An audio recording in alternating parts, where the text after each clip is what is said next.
Hey, what's up everyone? Tania B with Let's Be Candid. So my story of like how I became gay, it still to this day, I'm just like, dang, like that really was like how I actually, started liking women. So growing up, I really didn't know too much about homosexuality. Like I went to church here and there, in like as like childhood, and like I heard like the pastor talking about like, oh, it's abomination, all this stuff, but it didn't really dawn to me, like I'm little, like I just remember hearing it. And then as I got older, I moved to Texas because of my mom transition, and so I was with my dad and stuff, and like they went to church like almost every day. It felt like every single day they was at church. And so like a lot of this stuff, a lot of these belief systems started, really starting to like develop inside of me. And so I always just thought that it was the most disgusting thing, and I'm just like, oh my God, I feel sorry for all the gay people because they are going to go to hell, they're going to burn for eternity and things of that nature. And so I felt myself becoming like just homophobic, just really kind of just being in that environment. And then, being at my high school in Pearland, there really wasn't a lot of gay people. Like I may recall maybe 3 people. I didn't like really know them like that, but I knew of them, and I knew that they was like liking girls. And I always would think to myself like, oh my God, like how can he do that? Like that's disgusting. Like that's nasty, right? And I remember one time my coach, because I played basketball like all my life, I remember my coach, she had said that when we was like all like in the little office and stuff, we was all sitting down, and she said, she's like, one of you, or she's like, at least 2 of you in here are going to be, you're going to like be gay or whatever. And I really remember sitting in the office when she said that, and I'm just looking around like, I wonder who it's going to be, because I know it ain't going to be me, like I was loving, dudes back then for real. And so I was just like, oh, it definitely ain't going to be me,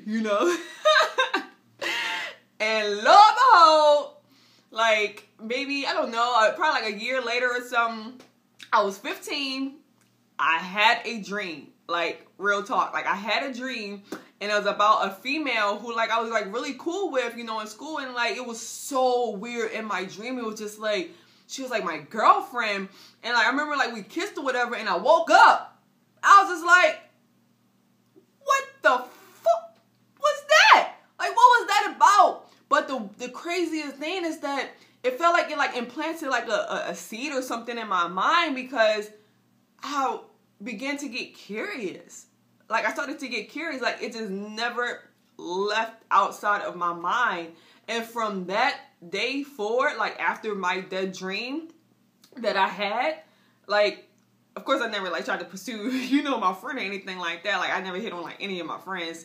But like it was just the most weirdest thing, because after that happened, I just felt myself starting to like women.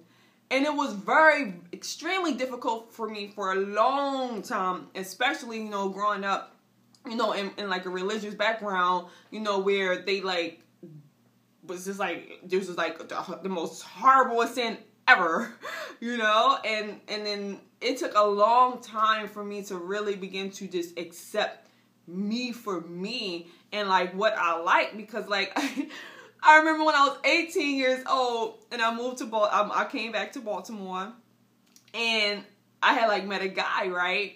And I told him, I said, look, I'm liking women, but I don't really think it's right to like women. So, I'm going to be like, let's, like, we're going to do this thing. Okay. Like we're going to go together. Like you're going to be my boyfriend. Right.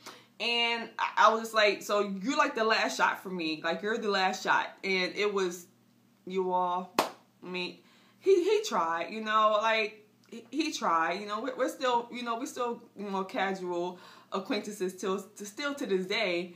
But to me, it was like an epic fail. Like on the intimate level, like it was just like an epic fail. I was like, you know what? I cannot deal with men. Like I just can't. Like I don't want to. Like I just don't want to no more. And so like I just naturally began to stop wanting to be with men, and like I don't like them naturally. So I never forced myself to, be a lesbian or anything like that. Like it naturally just happened for me. And so that's the story of how I came from being extremely homophobic to being gay.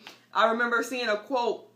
It was like, don't become, or like you become like what you hate. And like, sad to say, like, I did hate homosexuality, like in my, you know, in my youth, in my early teenage days, but I didn't know any better, you know. It was just like the things that I was taught, you know, being around. And so I don't know, maybe this is just like some type of karma or something that I have to play out so that like I could, you know, not judge people. And that's what I kind of feel as well too, by me just living this lifestyle. It helped me so much break down so many, you know, belief systems and so many like judgments, you know, to people who choose to, you know, adore the same sex. So hey, it is what it is.